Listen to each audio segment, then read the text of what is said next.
A Tiger in the Zoo by Leslie Norris. First stanza. He stalks in his vivid stripes the few steps of his cage on pads of velvet quiet in his quiet rage. इसका मतलब है poet बताते हैं कि tiger अपने पिंजरे में इधर उधर चल रहा है। उसकी विविड विच मीन्स ब्राइट धारियां या स्ट्रिप्स चमकती हैं और वह बड्ढे शांत लेकिन भारी कदमों से चलता है। उसके पंजे मुलायम मखमली होते हैं, सॉफ्ट होते हैं, जिससे उसकी चाल एकदम शांत लगती है। लेकिन इस शांति के पीछे उसके भीतर दबा हुआ गुस्सा छिपा है, क्योंकि उसे उसकी नेचुरल हैबिटेट के फ्रीडम से दूर कर दिया गया है। दूसरी पंक्ति वह छाया में छुपा हुआ है, लंबे घास के माध्यम से गुजर रहा है, पानी के छिद्र के पास जहां मोटे हिरण गुजरते हैं। पोएट यहां टाइगर की असली जगह के बेयर मी कहते करते हैं, विच इज जंगल।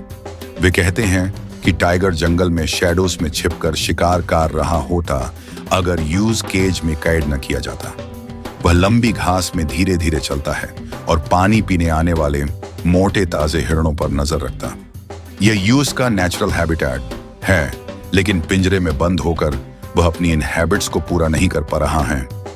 तीसरी पंक्ति, वह घरों के चारों ओर सूंघ रहा हो at the jungle's edge, baring his white fangs, his claws, terrorising the village, which means tiger को जंगल के किनारे गांवों के पास घूमना और उन्हें टेरिफाई करना पसंद है। उसके सफेद नुकीले दांत और तेज पंजे डर पैदा करते हैं। यह उसकी शक्ति को शो करता है, जो कि अब पिंजरे में कैद होने के कारण छीन लिया गया है।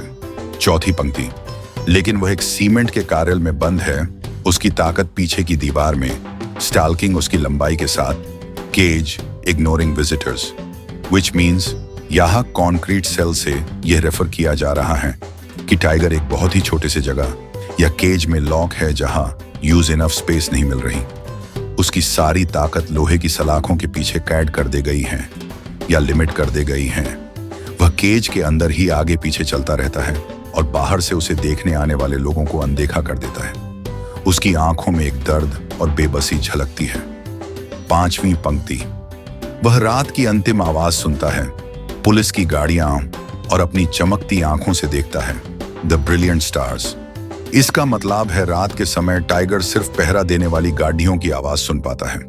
वह चुपचाप आसमान में टिमटिमाते हुए स्टार्स को देखता है। उसकी आंखें चमकती हैं, लेकिन उसमें अब सैडनेस और खोई हुई फ्रीडम की झलक दिखाई देती है। वह आकाश की ओर देखते हुए अपनी खोई हुई आजादी के बारे में सोचता है। In conclusion, a tiger in the zoo poem के थ्रू पोएट लेस्ली नॉरिस ने टाइगर की दुर्दशा को रिप्रेजेंट किया है। जंगल का राजा कहलाने वाला यह प्राणी अब पिंजरे में कैद होकर अपनी आजादी खो बैठा है। उसकी ताकत, उसका गर्व और यूएस की नेचुरल हैबिटेट सभी लोहे की सलाखों के पीछे दब गई हैं। यह कविता प्रकृति के संतुलन और पशुओं की स्वतंत्रता के महत्व पर गहराई से प्रकाश डालती है। इस कविता से हमें यह सीख मिलती है कि पशुओं को उनके प्राकृतिक आवास में रहने देना चाहिए, न कि उन्हें इंसानी मनोरंजन के लिए पिंजरों में कैद किया जाना चाहिए।